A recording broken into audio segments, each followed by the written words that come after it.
بسم اللہ الرحمن الرحیم الحمدللہ رب العالمین والصلاۃ والسلام علی سید الانبیاء والمرسلین الصلاۃ والسلام علیک یا رسول اللہ وعلی آلہ وصحبہ یا حبیب اللہ۔ اللہ تعالیٰ کے فضل و کرم سے قافیہ کا آج ہم سبق نمبر 2 پڑھیں گے۔ پہلے ہم نے سبق پڑھا مختصر سا، آج ہم دوسرا سبق پڑھیں گے قافیے کا۔ تو سبق پڑھنے سے پہلے یاد رکھیں، ایک ہوتا ہے موضوع۔ کیا ہوتا ہے جی؟ موضوع۔ میں موضوع کی تعریف پڑھوں گا اور پھر بتاؤں گا علم نحو کا موضوع کون کون ہے جی۔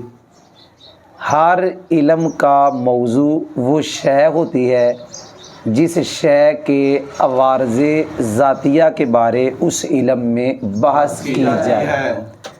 میں ایسے فٹ کر دیتا ہوں، یہ ہے علم، یہ ہے ایک شے، اور یہ ہے شے کے عوارض ذاتیہ۔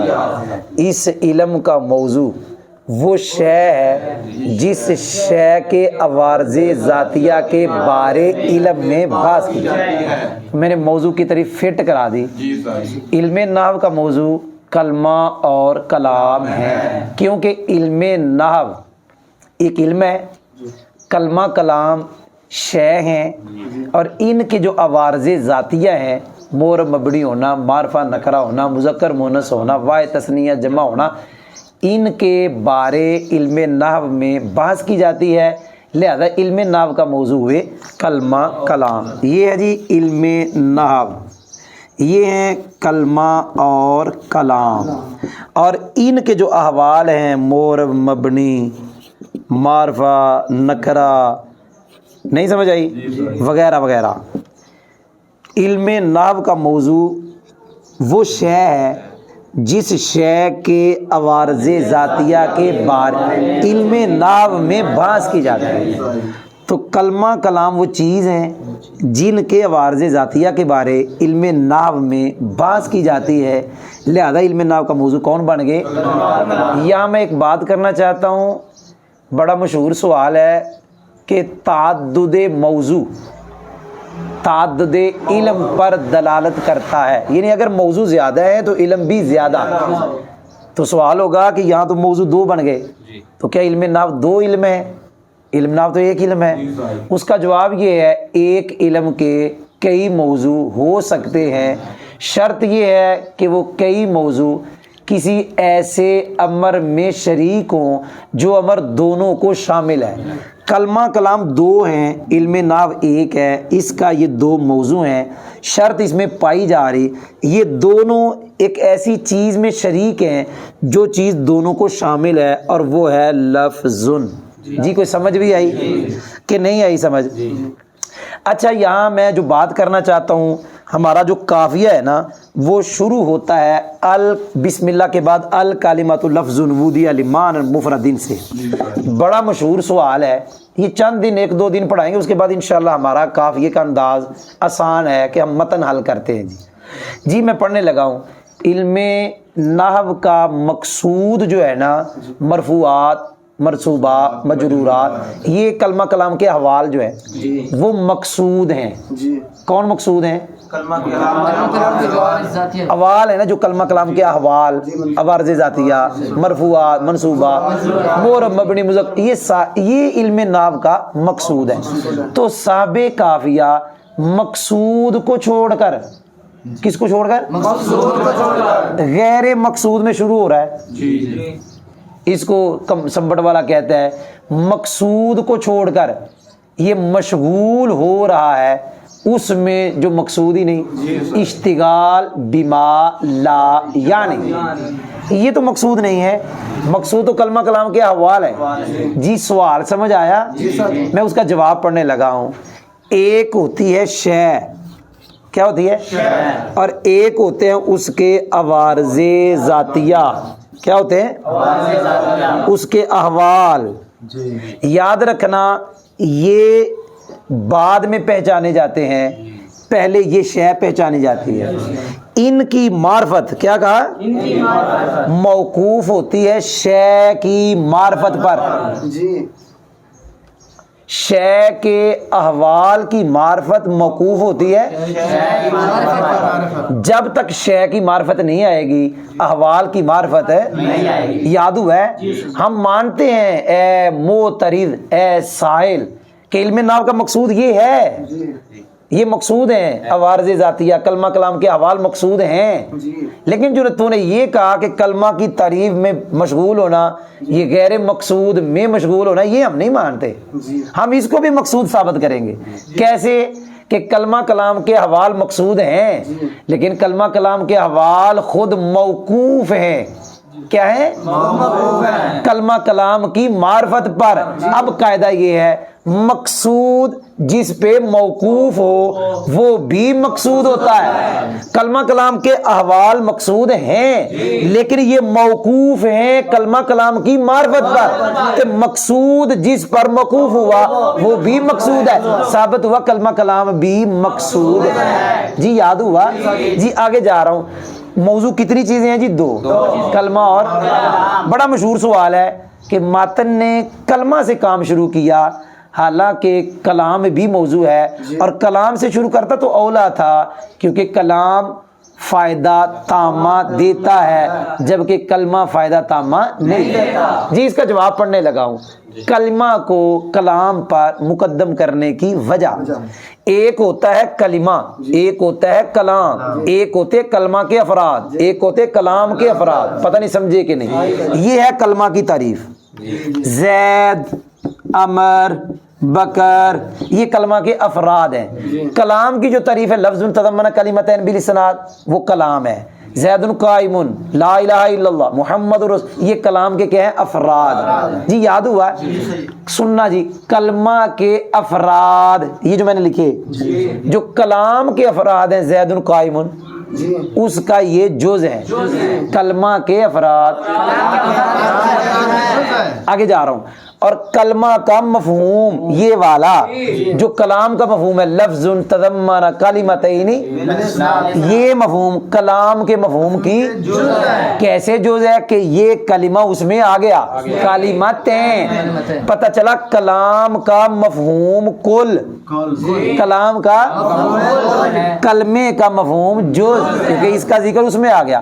کلام کے افراد کل، کلمہ کے افراد جز. اور یہ قاعدہ ہے جناب جز وجود میں پہلے ہوتا ہے اور کل بعد میں. تو ماتن نے وضع کے اندر بھی ذکر کے اندر بھی پہلے جز کو رکھا پھر کل کو رکھا تاکہ وضع تبع کے مطابق ہو جائے. جی میں تمہید جو میری تھی نا وہ میں آپ کو پڑھا چکا ہوں.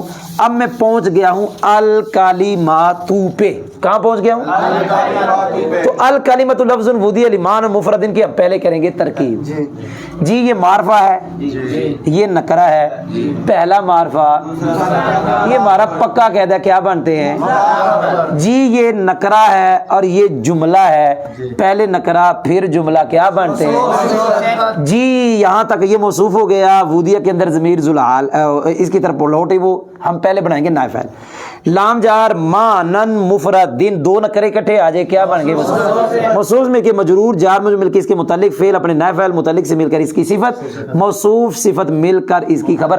ہم نے قاعدے پڑھے ہیں، قاعدوں کے ساتھ ترکیب پڑھی ہے. جو میں نے ترکیب کی ہے اس کا ترجمہ کرنے لگا ہوں. کلمہ ایسا لفظ ہے جس کو وضع کیا گیا معنی مفرد کے لیے. جی دوسری ترکیب الکلمۃ وہی معرفہ مبتدا لفظ وہی نکرہ خبر آگے موصوف وضع فعل اندر ضمیر اس کا نائب فاعل. نائب فاعل ما لام جار ما نن ذوالحال کیا کہا؟ مفردن سے حال. ذوالحال مل کے مجرور جار مجرور مل کے اس کے متعلق فعل اپنے نائب فاعل متعلق سے مل کر صفت پھر خبر. ترجمہ دوسری ترکیب کا جب مفردن پڑھا اور اس سے حال بنایا. کلمہ ایسا لفظ ہے جس کو وضع کیا گیا معنی کے لیے اس حال میں کہ وہ معنی مفرد جی ہو گیا. اب میں بنانے لگا ہوں اس کو اس کی صفت. جی یہ موصوف ہو گیا، یہ مفرد صفت اول ہے لیکن پہلے یہ ہے وضع فعل نائب فاعل اندر ہے لمان جار میں متعلق ہے یہ اس کی صفت ہے مفرد اس کی صفت ہے موصوف اپنی دونوں صفتوں سے مل کر یہ والی اور یہ والی سے مل کر اس کی خبر.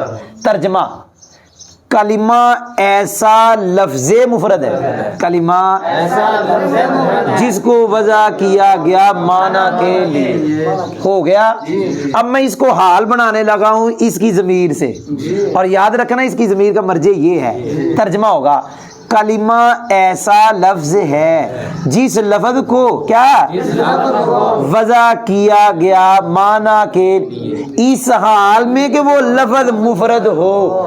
4 ترکیبیں اور 4 ترجمے ہم نے کر دیے۔ یہ ہمارا ترجمہ ترکیب، یہ تو جس کو کہتے ہیں نا ہماری بات ختم ہو گئی۔ اب میں پڑھنے لگا ہوں جناب الکلمہ کے الف لام اور کلمہ کی تا کے بارے۔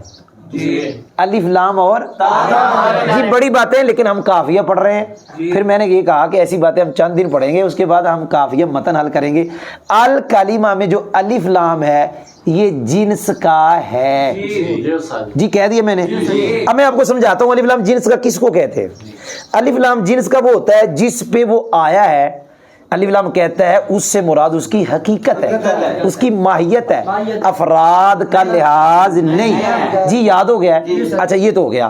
اب الف لام جنس کا ہوا، کسی بندے نے کہا یہ تا تو وحدت کی ہے، یہ والی تا الف لام جنسی ہے، یہ تو کہہ رہا ہے کلمے سے مراد کلمہ ہے، افراد نہیں ہے، لیکن یہ تا آخر میں آ کے کہہ رہی کلمے سے مراد ایک کلمہ ہے۔ اب یہ دونوں کا جو مقتضا ہے اس میں تضاد ہے۔ الف لام کا تقاضا، الف لام کا مقتضا جس کا الف لام نے تقاضا کیا وہ ہے ماہیت، وہ ہے حقیقت، افراد کا لحاظ کیے بغیر۔ اور تا کا مقتضا، تا تو مقتضی ہوئی، تقاضا کرنے والی، وہ کہہ دی میں جس کے آخر میں آئی ہوں اس سے مراد اس کا ایک فرد ہے۔ اب یہ کیسے ہو سکتا ہے؟ الف لام کہے کلمہ سے مراد کلمہ کی حقیقت ہے، افراد کا لحاظ کیے بغیر، اور تا کہ نہیں کلمہ سے مراد ایک کلمہ ہے۔ جی کوئی سمجھ آیا؟ اب اس کا میں جواب پڑھنے لگا ہوں۔ نمبر 1، یہ تا وحدت پہ دلالت ہی نہیں کر رہی۔ کیا کہا؟ کیوں؟ کلمہ لغویہ کو کلمہ اصطلاحیہ کی طرف، کلمہ ایک لغوی ہے، بولنا لغوی معنی، منہ سے گفتگو کرنا یہ لغوی معنی ہے۔ جب کلمہ لغوی کو اس کلمہ اصطلاحی کی طرف لائے، اب یہ تا اس کا جز بن گئی، یہ تا کیا بن گئی؟ یہ ایسے ہی ہوگی جیسے زید میں دال ہے۔ اب مجھے بتائیں یہ دال کا کوئی معنی ہے؟ یہ تا بھی کلمہ کا کیا بن گئی؟ جب یہ جز بن گئی تو تا وحدت پہ دلالت نہیں کرے گی، جو تا وحدت پہ دلالت کرتی ہے وہ کلمہ کا جز نہیں ہوتی۔ جی ایک جواب یہ پڑا کہ تا وحدت پہ دلالت ہی نہیں کر رہی۔ جی آگے جا رہا ہوں۔ اور اگر ہم مان لیں کہ تا وحدت پہ دلالت کر رہی ہے تو پھر ہم جواب دیں گے کہ یہاں وحدت مراد نہیں، ہم تجرید کر لیں گے، تا کو وحدت والے معنی سے خالی کر لیں گے اور تا محض تنیث کے لیے بنائیں گے۔ جی ایسا کیوں کریں گے؟ جی ہماری مجبوری ہے، یہ مقام تعریف ہے، تعریف افراد کی نہیں ہوتی، ماہیت کی ہوتی ہے۔ تا وحدت والی ہے لیکن وحدت یہاں مراد نہیں ہے، ہم تا کو وحدت والے معنی سے خالی کر لیں گے، تجرید کر لیں گے۔ تا محض کس کے لیے ہوگی؟ تنیث کے لیے۔ اور ہماری مجبوری یہ ہے کہ یہ مقام تعریف ہے، تعریف افراد کی نہیں ہوتی، فرد کی نہیں ہوتی، حقیقت کی ہوتی۔ جی ایک اور جواب، جی اگر مان لیا جائے یہ تا وحدت پہ دلالت کر رہی، وحدت مراد، پہلے نمبر پہ ہم نے کہا تا وحدت پہ دلالت ہی نہیں کر رہی، یہ کلمے کا حصہ ہے۔ دوسرے نمبر پہ کہا چلے دلالت کر رہی ہے، وحدت مراد نہیں۔ تیسرے پہ جی مانتے وحدت پہ دلالت کر رہی، جی وحدت مراد ہے، جی مراد ایک کلمہ ہے، لیکن اب ہے وحدت کی 4 قسمیں ہیں۔ کیا کہا؟ وحدت کی 4 قسمیں ہیں۔ وحدت کی نوعی، جنسی، صنفی اور فردی۔ جی ذرا توجہ سننا، ایک نوع ہوتی ہے، یہ نوع ایک، صنف ایک، جنس ایک، انسان نوع ایک، حیوان جنس ایک، پاکستانی، رومی، عربی، یہ صنف ایک۔ سمجھ آئی جی؟ اور زید فرد ایک. جی کچھ سمجھ آئی؟ اب ذرا سننا، تا وحدت پہ دلالت کر رہی، وحدت مراد ہے جی، لیکن جنس میں اور وحدت میں منافات مطلقاً نہیں ہے، صرف جنس میں اور وحدت فردی میں منافات ہے، جنس اور ان تین وحدتوں میں منافات نہیں ہے. یہی وجہ ہے کہ یوں کہا جاتا ہے ھذا الجنس واحد. کیا کہا جاتا ہے؟ اور یہ کہا جاتا ہے ذالک الواحد جنس. اب دیکھیں یہ جنس خبر ہے، واحد مبتدا ہے. دیکھیں جنس مبتدا ہے، واحد خبر ہے. اگر منافات ہوتی جنس اور وحدت میں تو پھر جنس مبتدا وحدت خبر نہ بنتا، پھر وحدت مبتدا جنس خبر نہ بنتا. تو میں نے آپ کو ال اور یہ جو تا ہے اس کے بارے میں پڑھا دیا. اب میں پڑھانے لگا ہوں جو درمیان میں کلم ہے. کیا پڑھانے لگا ہوں؟ جی کوئی سمجھ آ رہی ہے؟ کس کے بارے پڑھانے لگا ہوں؟ کلم کے بارے پڑھانے لگا ہوں. جی کلم کے بارے میں جمہور کا موقف یہ ہے کہ یہ جنس ہے. جنس کیا ہے؟ یہ جنس ہے، جمع نہیں ہے. جمہور اس کی 3-4 دلیلیں دیتے ہیں. نمبر 1، اگر یہ جمع ہوتا تو اس کی صفت واحد مذکر نہ آتی. قرآن میں کلم کی صفت واحد مذکر آئی ہے، الیہ یصعد الکلم الطیب. یہ طیب آنا یہ دلال کر رہا ہے کہ الکلم جمع نہیں، جنس ہے. نمبر 2 دلیل، 11 سے لے کر 99 تک جو عدد ہے اس کی تمیز کلم بنتا ہے، جبکہ 11 سے لے کر 99 تک کی تمیز مفرد منصوب. پتہ چلا یہ جمع نہیں ہے. جی یاد ہو گیا. نمبر 3، یہ کلم جمع کے اوزان میں سے ہی نہیں ہے. کیا کہا؟ نمبر 4، اگر کلم جمع ہوتا جب ہم اس کی تصغیر بناتے تو یہ اپنے مفرد کی طرف جاتا، جبکہ یہ مفرد کی طرف نہیں جاتا. پتہ چلا جمع نہیں، جنس ہے. کتنی دلیلیں دے دی؟ جی یاد رکھنا، جو اس کو جمہور نے کیا کہا جنس ہے، یہ ہے وضعن. کیا جی؟ جی یاد ہوا. اب دوسرے لوگ اٹھ کے یہ کہ جی اس کا استعمال جو ہے وہ تو 2 سے کم پہ ہوتا ہی نہیں ہے، 2 سے زیادہ پہ ہوتا ہے، تو ہم کہیں گے وضع اور استعمال اس میں منافات نہیں. یہ جھگڑا بنتا ہی نہیں تھا. ویسے ان کا جمہور کے ساتھ جھگڑا بھئی جمہور کہہ رہے ہیں جنس ہے وضعن، اور وہ کہہ رہے ہیں جی جمع ہے استعمالاً. یہ تو جھگڑا ہی نہیں ہے. اب سمجھے نہیں ہے؟ ایک بندہ کہہ رہا ہے جنس ہے وضعن اور دوسرا کہہ رہا ہے جمع ہے استعمالاً. یہ تو جھگڑا ہی نہیں ہے. ایک لفظ ایسا ہو سکتا ہے وضع میں مفرد ہو اور استعمال میں جمع ہو. جی کوئی سمجھ بھی آئی کہ نہیں سمجھ آئی؟ تو الکلمات اس کے بارے میں نے آپ کو پڑھا دیا اللہ تعالیٰ کے فضل و کرم سے. آگے جا رہا ہوں. جی لفظ، لیکن لگتا ہے جو میں چاہتا تھا ویسے نہیں ہوگا. ویسے بھی کہتے ہیں ہر بندے کی تمنا ہر تمنا نہیں ہوتی. کوئی نہیں سمجھ آئی؟ میرا نیت ہے یہاں تک پورا کرنے کا. نہیں سمجھ آئی؟ لیکن میں یہاں پھر پہنچ گیا، یہاں پڑھانے لگا. ہو سکتا ہے پورا ہو بھی جائے، کوئی پتہ نہیں ہے. لفظن کیا جی؟ لغوی معنی ہے پھینکنا. کیا جی؟ جی اس کی 3 صورتیں بنے گی. نمبر 1، منہ سے پھینکنا اور لفظ کو پھینکنا. نمبر 2، منہ سے پھینکنا غیر منہ سے پھینکنا غیر منہ سے غیر لفظ. کتنی صورتیں ہوئی؟ میں تینوں کی مثالیں دے رہا ہوں. یہ جتنی دیر کا پڑھا رہا ہوں یہ منہ سے لفظ پھینک رہا ہوں. نظر آپ کو نہیں آ رہی لیکن پھینک رہا ہوں. جی اس کی مثال کہ منہ سے پھینکے اور غیر لفظ. پنجابی لوگ ہیں، جامنو ہم کھاتے ہیں. جب جامنو منہ میں ڈال کے کھاتے ہیں تو اس کی جو گٹک ہوتی ہے نا، گتھلی جس کو کہتے ہیں، وہ منہ سے ایسے پھینک دیتے ہیں. کوئی نہیں سمجھ آئی؟ اسی طرح بیر ہوتے ہیں، اسی طرح کھجور ہوتی ہے. یہ منہ سے پھینکا غیر لفظ. جی اس کی مثال جو غیر منہ سے ہو اور غیر لفظ ہو، بڑا مشہور ہے. لافظت الرحا الدقیقہ. لافظت الرحا، لافظت پھینکا، الرحا چکی نے، الدقیقہ آٹا. تو چکی منہ نہیں ہے، غیر منہ ہے. اور اس نے جو پھینکا ہے آٹا وہ لفظ نہیں ہے، غیر لفظ ہے. جی میں آگے جا رہا ہوں. ایک ہوتی ہے ذات، بھئی شوق کا کوئی مول نہیں ہے، ایک ہوتی ہے، اور ایک ہوتا ہے جی محض وصف. جی میں جہاں پہنچا ہوں سمجھ رہے ہیں آپ؟ ایک ہوتی ہے جو لفظ اس معنی پہ درا کرے جو معنی خود قائم. جو لفظ جی اس لفظ کو کہتے ہیں اسم ذات. کیا کہتے ہیں؟ رجل کا معنی بندہ، بندہ خود قائم، لہذا رجل اسم ذات، زید اسم ذات. ایک ہوتا ہے وہ اسم جو اس معنی پہ درا کرے جو معنی کسی کے ساتھ قائم.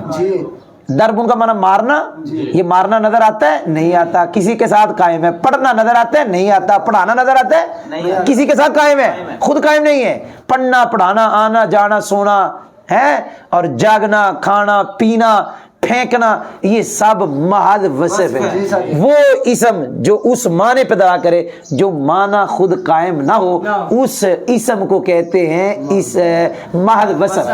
اس کو اس میں معنی بھی کہتے ہیں. کیا کہتے ہیں جی؟ اور محض وصف بھی کہتے ہیں. یاد ہو گیا؟ اب قاعدہ ہے کہ اس میں ذات بنے مبتدا اور محض وصف بنے خبر درست نہیں ہے، کیونکہ ترجمہ ہی نہیں ہوگا. میں کہوں زید ضرب، زید مارنا ہے، یہ صحیح ہے؟ زید ضارب ہے، زید مضروب ہے. ہاں وہ اسم جس میں ذات بھی ہے وصف بھی ہے وہ خبر بن جاتا ہے، لیکن جو محض وصف ہے وہ خبر ہے. جی کچھ سمجھ آیا؟ یہاں سوال ہو گیا الکلمۃ مبتدا ہے، یہ ذات ہے، لفظوں کا معنی پھینکنا یہ محض وصف ہے اور اس کا تو حمل ہی درست نہیں. اس کا جواب یہ ہے کہ جب ہم نے اس کو خبر بنانا ہے تو لغوی معنی کے لحاظ سے نہیں بنانا، ہم اس کو لے جائیں گے ما یتلفظ، اور وہ ذات ہے جس کا انسان کیا کرتا ہے تو ادھر لے جائیں گے، پھر اس لحاظ سے اس کا کیا کریں گے جی حمل. جی یاد ہو گیا؟ آگے جا رہا ہوں، میں قافیہ پڑھا رہا ہوں، جامع نہیں پڑھا رہا. اگر کچھ رہ جائے تو ظاہر ہر بندے کا اپنا انداز ہے، قافیہ کی شروعات بہت ہے. آگے پہنچا ہوا ہوں. یہ ہے مبتدا، یہ ہے خبر، یہ ہے مؤنث، یہ ہے مذکر. اب مطابقت تو ان میں ہونی چاہیے، یہاں تو مطابقت نہیں ہے. تو جی میں پڑھ رہا ہوں آسان حاشیے سے پڑھ رہا ہوں. مبتدا خبر میں مطابقت کی 5 شرطیں. نمبر 1، جو خبر ہے مشتق ہو. کیا کہا جی؟ یا مشتق کے حکم میں، اس میں منصوب مشتق کے حکم میں ہوتا ہے. خبر مشتق ہو یا مشتق کے حکم میں. جی پہلی شرط یہ ہے. دوسری، اس خبر کے اندر جو مشتق ہے یہ مشتق کے ایک ضمیر ہو جو مبتدا کی طرف. تیسری شرط، وہ جو خبر ہے مذکر مونس کے درمیان وہ لفظ برابر نہیں ہونا چاہیے. چوتھی شرط، اس میں تفضیل من والا نہیں ہونا چاہیے. پانچویں شرط، ایسا لفظ نہ ہو جو مونس کے ساتھ خاص ہو. لیکن توجہ کرنا، تیسری چوتھی پانچویں، کہ ایسا لفظ نہ ہو جو مذکر مونس میں برابر. تیسری، ایسا لفظ اس میں تفضیل نہ ہو جو من کے ساتھ. چوتھی. پانچویں، ایسا لفظ نہ ہو جو مونس کے ساتھ خاص. یہ ساری بعد میں ہے، پہلے وہ پہلے. کوئی نہیں سمجھ آئی؟ مشتق ہو، اس کے اندر ضمیر ہو، پھر وہ برابر نہ ہو، پھر من والا اس میں تفضیل نہ ہو، پھر مونس کے ساتھ خاص نہ ہو. بھائی جان اس میں پہلی شرط ہی نہیں ہے. کیا کہا؟ لہذا پھر مطابقت لازم نہیں ہے. الکلمۃ لفظ پڑھا دیا. آگے ہے جی وضیہ. میں مکمل کروں گا انشاءاللہ. وضیہ یہ وضع سے ہے. وضع کا لغوی معنی ہوتا ہے رکھنا. اصطلاحی میں پڑھنے لگا ہوں، اردو میں پڑھنے لگا ہوں، اگرچہ مجھے عربی آتی ہے. تخصیص شیء بشیء بحیث متى اطلق او احس الشیء الاول احس الشیء الاول فهم منه الشیء الثانی. اتنی دیر ہوگی پڑھاتے ہوئے، کوئی مطلب تعجب نہیں کرنا آپ نے، اتنے سال ہو گئے پڑھاتے ہوئے. تو جامع میں لکھی ہوئی ہے، بار میں اردو پڑھنے لگا ہوں. ایک شے کو دوسری شے کے ساتھ خاص کرنا، جب پہلی شے بولی جائے دوسری سمجھ آ جائے، یا پہلی محسوس کی جائے تو دوسری سمجھ آ جائے. قافیہ پڑھا رہا ہوں، اتنی ہی بڑی ہے.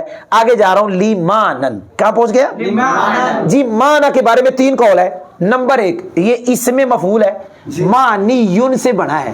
کس سے بنا ہے جی؟ سمجھ آئی ہے؟ کس سے بنا ہے؟ خلاف قیاس.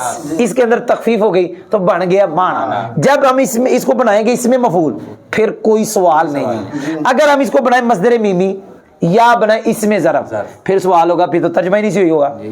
کیونکہ قصد کرنا یا قصد کرنے کی جگہ، اس میں جب ظرف ہو تو قصد کرنے کی جگہ کے لیے کلمہ وہ لفظ جو وضع قصد کرنے کی جگہ، جب مصدر میمی ہو کلمہ ایسا لفظ ہے جو وضع کے قصد کرنے کے لیے، حالانکہ نہ قصد کرنے کے لیے نہ قصد کرنے کی جگہ، بلکہ کلمہ وہ لفظ ہے جس کو وضع کے متکلم کے مقصود، کس کے لیے؟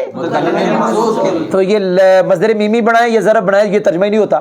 اس کا جواب یہ ہے اگر اس میں مفعول ہے پھر تو آپ نے خود کہا کہ سوال نہیں ہے، اگر مصدر میمی یا ظرف ہے سوال ہے، تو جب یہ مصدر میمی یا ظرف ہو تو ہم اس کو اس میں مفعول کی طویل میں کریں گے۔ جی میں آگے جا رہا ہوں، معنی کی طریق پڑھنے لگا ہوں۔ ما یقصد بالشیء، کیا معنی وہ ہوتا ہے جس کا کسی شے سے کیا کیا جائے؟ جی بولو کیا کیا جائے؟ اچھا یہ یاد ہو گیا۔ اب یہ ایک بڑی بات ہے کہ وضعیہ کی میں طریق پھر پڑھنے لگا ہوں، وضع کی، ایک شے کو دوسری شے کے ساتھ خاص کرنا، پہلی بولی جائے دوسری، جب پہلی بولی جائے دوسری وہ دوسری معنی ہے، پہلی بولی جائے دوسری، میں نے کہا زیدن تو آپ کے ذہن میں ذات زید آئی، ذات زید زید کا معنی ہے، تو سوال یہ ہے کہ وضعیہ کے اندر معنی آ گیا پھر معنی دوبارہ ذکر کیوں کیا؟ تو اس کا جواب وہی ہے جو یہاں تا کے بارے میں نے کہا تھا، دوسری بات کہ اگر یہ مان لیں کہ وحدت پہ دلالت کر رہی ہے لیکن وحدت مراد نہیں ہے، ہم کیا کر لیں گے؟ تجرید۔ اب وضعیہ کے اندر تجرید کریں گے۔